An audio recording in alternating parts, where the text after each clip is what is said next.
Hello, professional colleagues. Welcome back to FinTalk. Hi, viewers. In continuation of our earlier episode on 194 IA, today we are discussing more about that. A genuine doubt arises whether if the buyer is NRI, will it make any difference in 194 IA? 194 IA clearly spells out that any transferee, that is any buyer, therefore buyer includes NRI also. If a buyer is NRI, it makes no difference at all. 1% under 194 IA, 1% TDS is payable. But suppose transfer seller is an NRI, that makes a huge difference. If a seller is a NRI, 194 IA clearly spells out that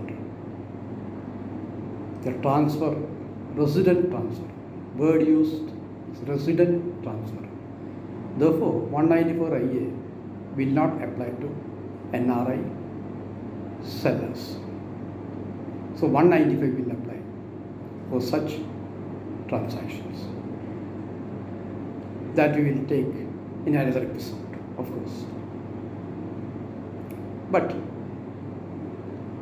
you know that 194 IA, the challan itself is a TDS return. There is no separate TDS return for 194 IA. The challan 26 QB itself is the return. So 203A will not apply. But even though there is a validation or verification in that form for seller, whether the seller is resident or non-resident. If you tick non-resident, the 194 IA, the 26 QB challan will become defective or invalidated. You will be prompted to pay through usual TDS challan under section 195. However, there is a great danger in this form. This form does not validate the PAN status of the seller, any seller. The PAN status of the seller is inactive. Then instead of 1%, the TDS rate will be 19 times more, that is 20% under section 206 AA. It's a huge jump. And there is no validation process for this in the challan. Unfortunately, CBDT or CPC not introduced any verification on this challan. It should be implemented soon. If you pay just 1% and the seller's PAN is inactive, then immediately you will get the CPC demand notice for that gap of variance of short duration of 19% plus interest. And however, the buyer must have paid the entire amount the entire consideration to the seller. He must have registered the property, possession handed over, and everything is over as far as buyer is concerned. He will have no recourse to seller for any TDS collection from him. So one option, the only option for the buyer is to file appeal against this demand.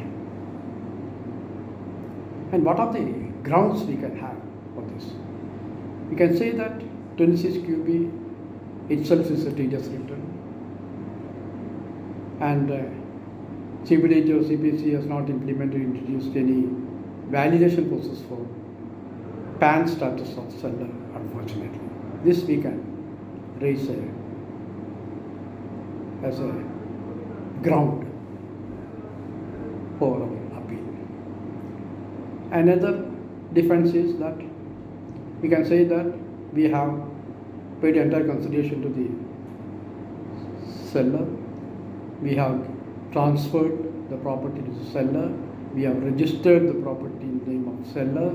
We have handed over the possession of the property to the seller, and the buyer has now, the appellant has now, assessor has now recourse to get this collect this tedious amount from the seller. That's a great. This is only the argument we can have.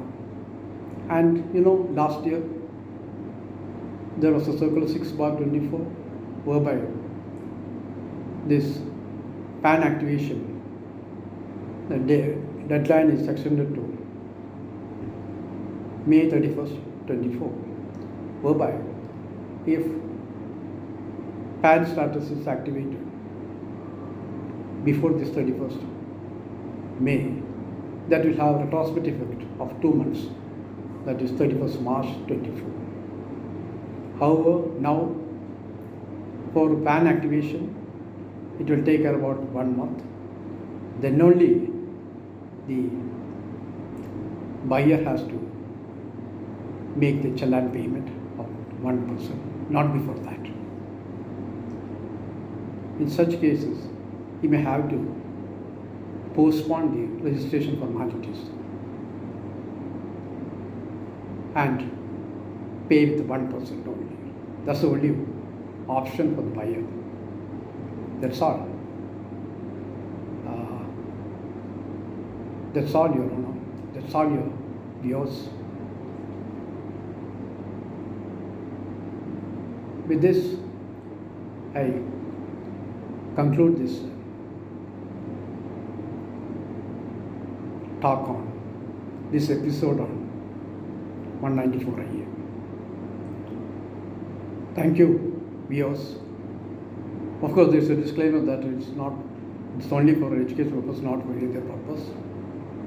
We can have more debate, discussions on this. Thank you, viewers.